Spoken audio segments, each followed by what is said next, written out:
Olá pessoal, bem-vindos ao canal da Sociedade Chesterton Brasil e hoje eu gostaria de conversar com vocês rapidamente sobre a distinção entre irreverência e bom humor. Isso em Chesterton é algo muito importante, certo? Porque eu me pergunto o quanto nós, especialmente aqui no Brasil, mas talvez isso em qualquer lugar, mas o quanto nós somos aqui mais irreverentes do que bem-humorados, certo? O que é essa palavra irreverência? Algumas vezes a gente percebe que até algumas pessoas acabam usando essa palavra quase como um elogio, né? Um atributo positivo, um bom adjetivo para se dar a alguém.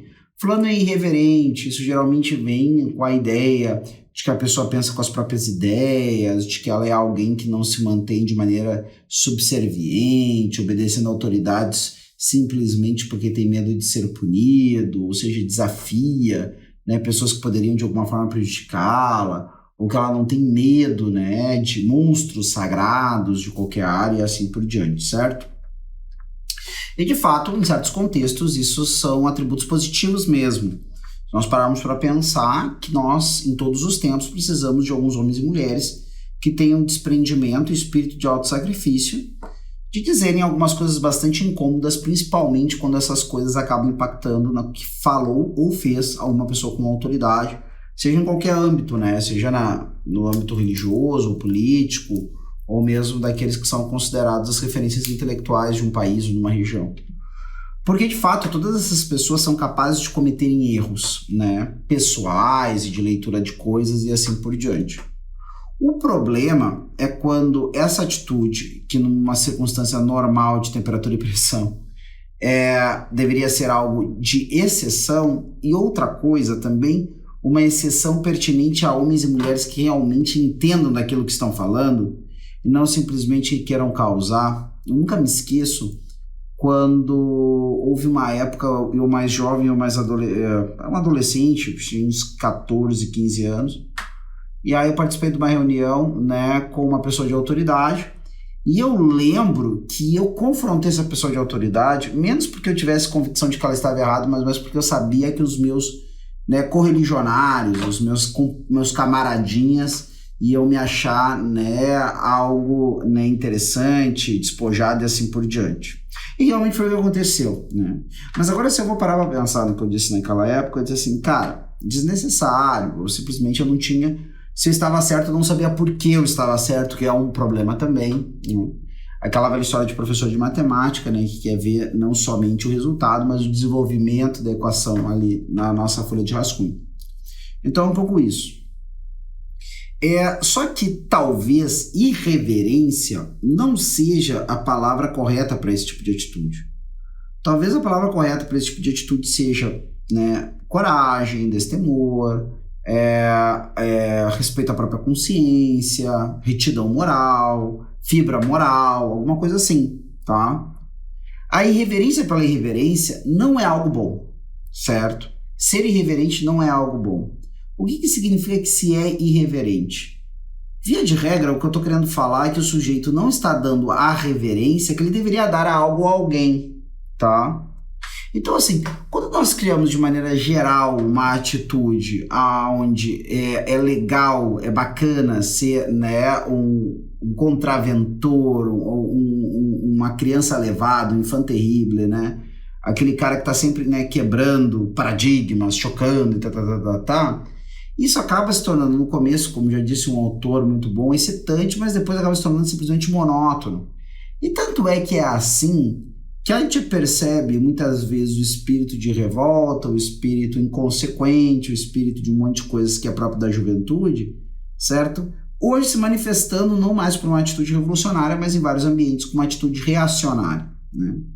Rodrigo, você acha que não tem mais jovens revolucionários? Olha, eu acho que eles estão em menor tamanho. Eu acho que hoje existe uma massa de jovens que são levados, por uma dinâmica, revolucionária. Isso aí pode ser. Agora, que eles mesmos sejam conscientes do que fazem e tudo mais, eu acho difícil. Conversava outro dia desses com a minha mãe e ela falava sobre como as coisas pareciam que tinham decaído de um período para outro, Mas eu disse assim, olha, mãe, em grande parte quem preparou um pouco essa cama de gato foi a geração da senhora e a geração seguinte logo, certo?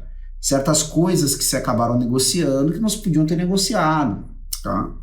Mas, pois bem, de toda forma, a inexperiência do adolescente, que geralmente acaba se manifestando através de empáfia, jactância, ou até mesmo aquilo que Oscar Wilde demonstrou de maneira muito interessante nessa frase, né? Não sou jovem para saber de tudo, pode ter diferentes roupagens, né? Agora, ser irreverente não parece ser, de maneira concreta, no sentido real da palavra e das situações, algo bom.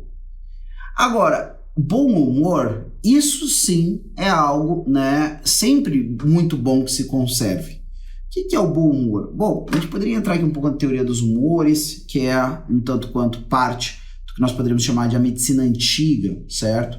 Haveriam fluidos que no corpo provocariam certas disposições.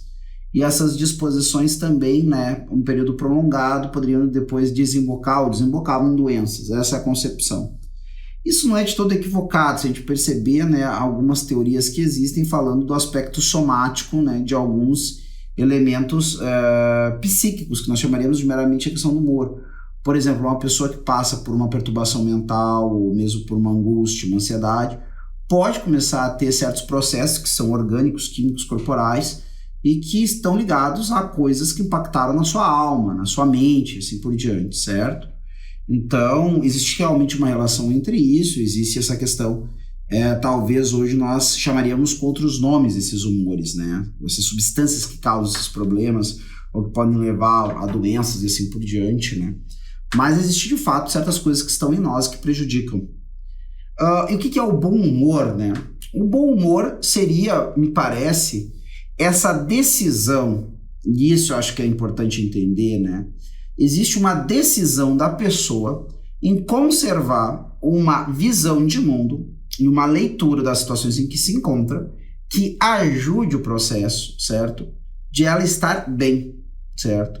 Então, assim, é como se eu dissesse assim, eu estou aqui tendo uma atitude diante da vida, tendo um olhar diante das coisas, que, no mínimo, né, não vai piorar o que talvez já não esteja bom, certo? Todo mundo tem um dia que acorda, né, com o ovo virado, isso aí é fatal. Alguns colocam até algum atributo astrológico nisso, né? Se a gente pegar essas horas, né, as horas e as relações das horas com os planetas, é interessante como uma segunda hora da manhã, 7 horas da manhã de segunda-feira, ela é marcada por Saturno, né? Então quer dizer que é um planeta pesado, que é uma coisa assim, coloca um peso nas coisas. Esses simbolismos à parte, às vezes a gente tem uma segunda-feira em qualquer dia da semana, vamos chamar assim. Talvez a gente tenha umas 7 horas da manhã de segunda-feira, em plena quarta-feira de noite, ou em plena sexta-feira de manhã, né? Talvez nossa segunda-feira às 7 da manhã se encontre num domingo ou num sábado, que a princípio era para ser um dia feliz, um dia alegre, um dia de, né, descansar e assim por diante. Porém, o bom humor, na verdade, né, ele não necessariamente significa que eu vou estar sempre com uma atitude alegre, tá? Ou eufórica, melhor dizendo. E também meio que aquela atitude, né, como vou dizer assim, uma expressão até um pouco vulgar, mas eu acho que você entender, aquela atitude meio sacanageirazinha, assim, sabe? O cara tá sempre meio que pegando no pé de um, no pé do outro, né? Meio que faz aquela piada de duplo sentido com todo mundo e aquela coisa toda, tá? Isso não tem a ver com um bom humor, que é a coisa mais importante, né? Não é mais importante dentro dessa história toda. A gente vai ver que algumas pessoas, né, que são conhecidas por irreverência, por, né, serem pessoas aí até mesmo da comédia, assim por diante, muitas vezes se encontram em quadros, né, são pessoas difíceis de tratar, ou então se encontram em quadros de doenças, né, depressivas e assim por diante. Claro, isso aqui todo mundo... O que eu quero dizer com isso, sobretudo, é o seguinte, né, não é esta atitude que vai me dar um bom humor ou uma boa disposição, certo? E eu digo isso, eu dou esse exemplo, o exemplo que eu dei agora há instantes atrás, foi para dizer assim, ó, mesmo humoristas, mesmo pessoas, né, que estão trabalhando com humor, sabem muito bem como tirar, né, risadas de situações às vezes muito inócuas, onde ninguém vê graça nenhuma, o cara sabe descrever aquilo de maneira a fazer aquilo ser engraçado, muitas vezes o cara não consegue ter, né, uma boa disposição. E no final de contas, o que é essa boa disposição? O que leva alguém a essa boa disposição? E para vocês entenderem também um pouco por que eu tô falando disso, que parece meio que conversa de coach, ou sei lá, de autoajuda, numa página que se propõe a falar sobre Chesterton. E aí eu vou começar com vocês, assim, só dando uma pincelada. Isso dá para falar muito mais em várias outras obras do Chesterton, né? Mas como eu estou fazendo uma releitura desses trechos aqui, né, é oportuno expor para vocês uma coisa interessante. Aqui na nossa edição, pelo menos de Hereges, na página seguinte, eu acho que uma das segundas páginas mesmo, a gente tem na página 8 uma descrição que eu achei muito interessante. Chesterton começa a falar em Hereges sobre como uma pessoa, né, via de regra, por mais equivocada que fossem as suas atitudes do ponto de vista pessoal, do ponto de vista do olhar das pessoas à sua volta, a última coisa que ela ia querer é ser considerado um herege, certo? Por quê? Porque que significa herege, né? Herege é alguém que está errado. Simples assim, tá? É evidente. A heresia, na verdade, não é um erro qualquer, mas é um erro mediante a verdade, via de regra. E é uma expressão que se tornou, né, consagrada dentro do linguajar religioso teológico, né? Mas é claro que ela pode ser aplicada a outras coisas relacionadas a conceitos equivocados. Via de regra, a heresia, tá, é quando duas realidades, duas afirmações ou mais que precisam ser afirmadas em conjunto, eu excluo uma ou mais de uma dessas afirmações e fico apenas com uma, contrapondo aquilo que seria a verdade integral com todos os seus elementos, né? Ou seja, no caso, por exemplo, religioso, né, é muito comum entre os protestantes a admissão tranquila e serena de que Jesus é Deus e que Maria é mãe de Jesus. Agora, o atributo mãe de Deus, né, e perpetuamente virgem já não é, né, verdades que eles abraçam, né? Essas verdades são abraçadas integralmente pelos católicos. Por quê? Porque, claro, a primeiro momento existem dificuldades que precisam ser explicadas nessas afirmações, certo? Mas o ortodoxo seria aquele que abraçaria a verdade como um todo, né, com todos os seus aspectos, enquanto o herege seria aquele que erraria por extirpar algum elemento da verdade. E ninguém quer estar errado, né? Porque justamente o estar certo é o que justifica a pessoa caminhar para esta ou para aquela atitude. Então Chesterton fala uma coisa muito, muito interessante. Ele vai dizer assim: o boêmio com sua gravata vermelha deveria orgulhar-se da própria ortodoxia.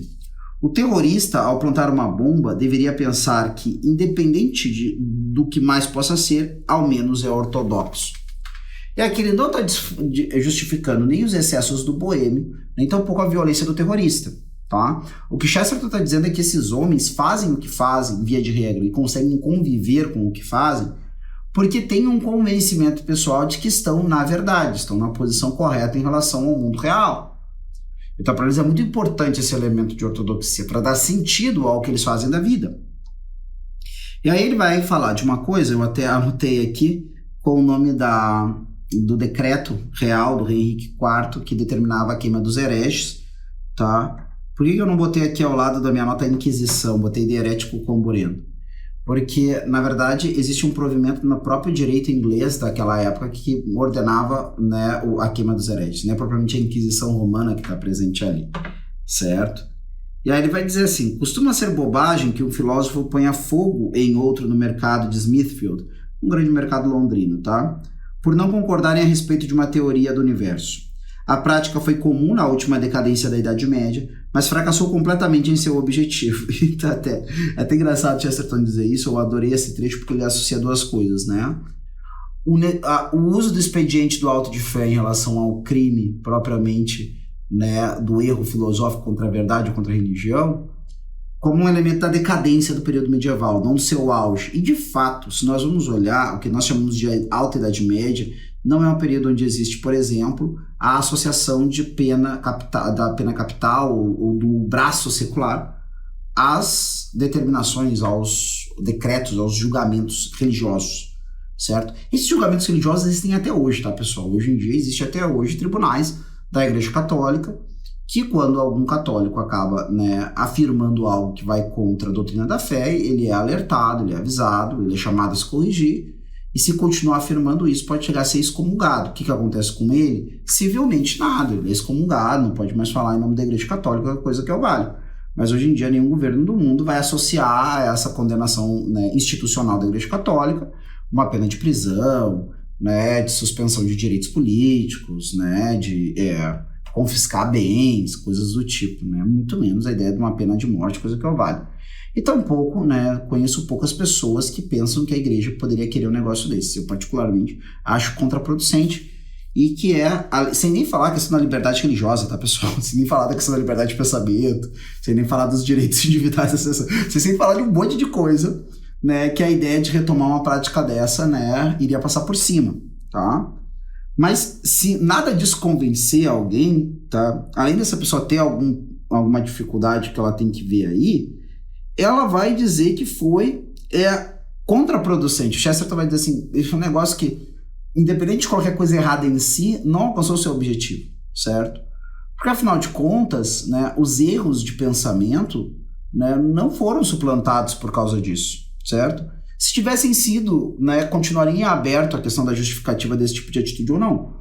Mas o fato é que não foi, né, alcançado a ideia de proteger as pessoas contra erros de ideias ou de religião através dessa prática. Há, todavia, algo infinitamente mais absurdo e contraproducente do que queimar um homem pela sua filosofia. Trata-se do hábito de dizer que a sua filosofia não importa, que é a prática universal do século XX, na decadência do grande período revolucionário. Então, o Chesterton vai dizer assim como, né, vitimar as pessoas, acabar executando-as ou torturando-as ou fazendo qualquer coisa nesse sentido por causa das suas ideias, né, e isso foi uma marca de um período de decadência, né, da sociedade medieval, assim também o nosso tempo que o Chesterton aqui coloca de maneira muito interessante, ele chama de período revolucionário. Esse nosso período revolucionário marca sua decadência em grande parte justamente pelo fato de dizer que a filosofia do homem não importa. No momento, era que, para aqueles homens do medievo, a filosofia de um homem era tão importante que chegava a ser matéria de, né, vir a poderem até a matar aquele homem por causa da sua filosofia. Hoje a coisa chegou num outro extremo, mas é quase como duas pontas de ferradura, né? Ou seja, a filosofia de um homem não importa. No fundo, a pergunta que não quer calar é a seguinte: então, o que importa? Porque se a filosofia de um homem não importa, sinceramente, gente, nada mais importa. É isso.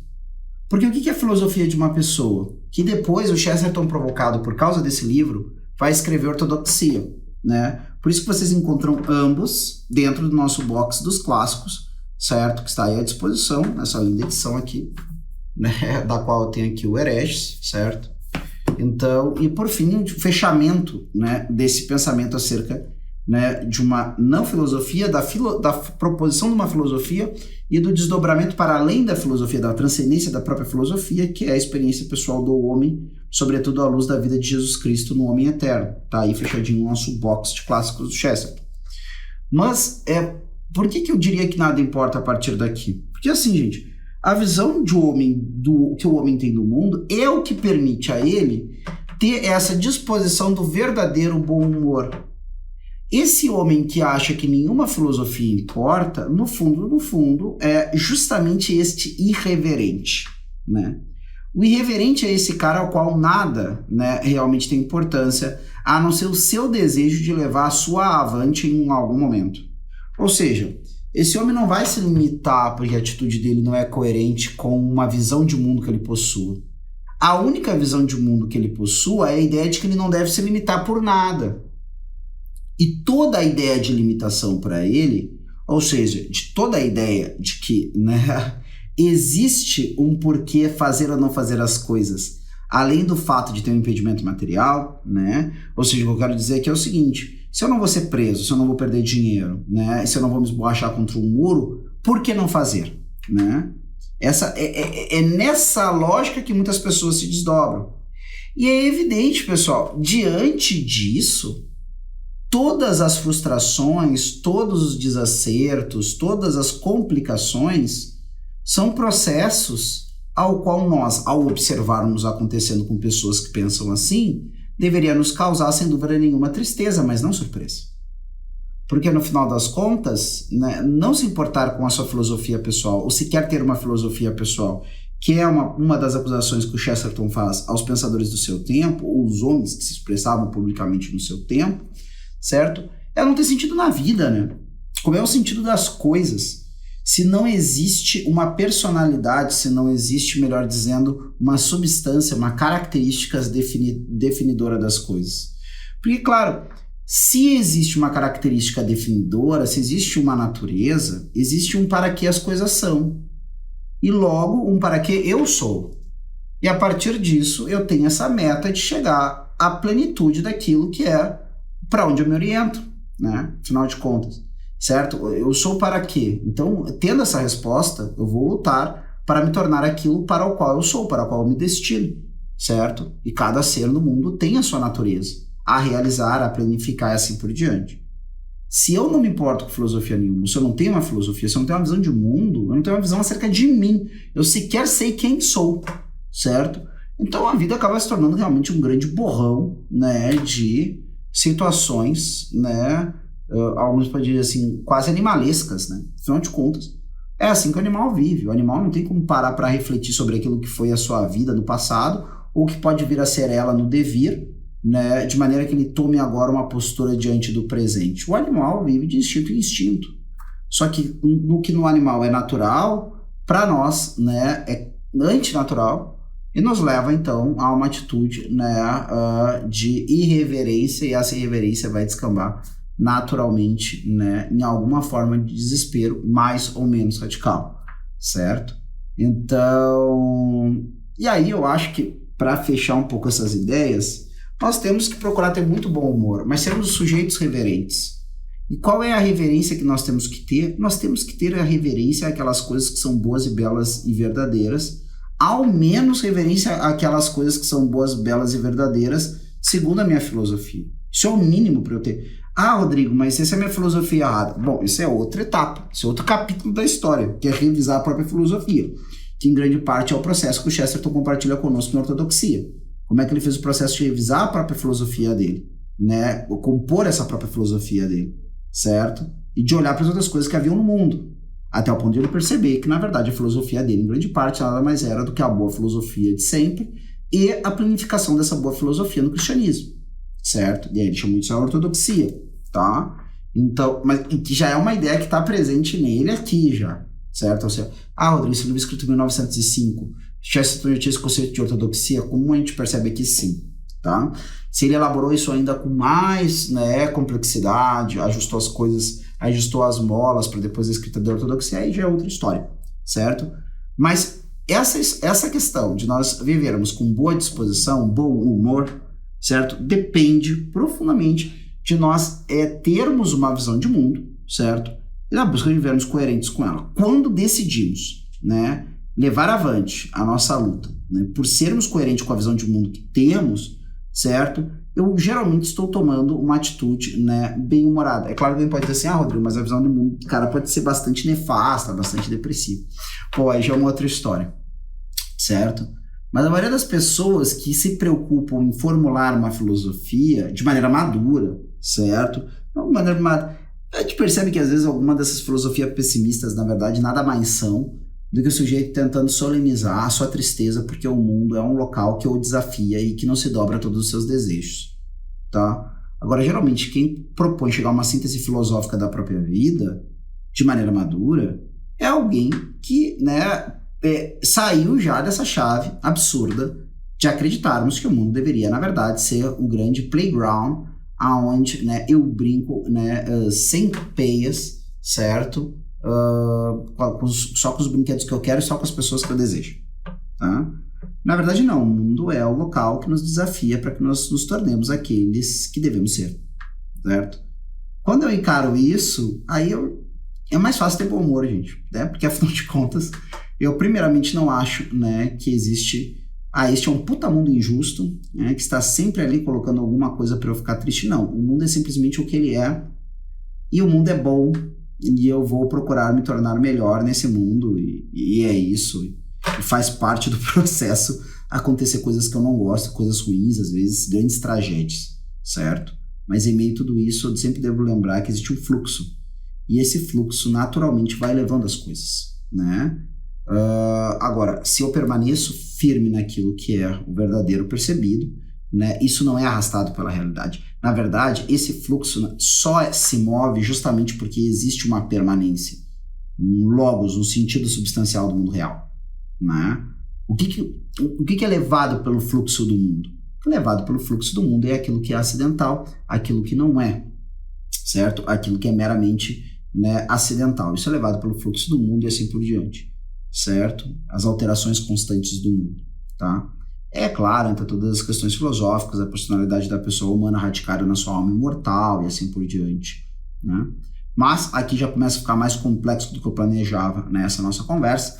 Então, né, se você não ainda é inscrito no nosso canal, não deixe de se inscrever, curta este vídeo, compartilhe com quem você sabe que gosta, né, deste conteúdo, certo? Então deixe de marcar o sininho ali para ser notificado dos novos conteúdos que estamos postando aqui no canal da Sociedade Chesterton Brasil. Até lá!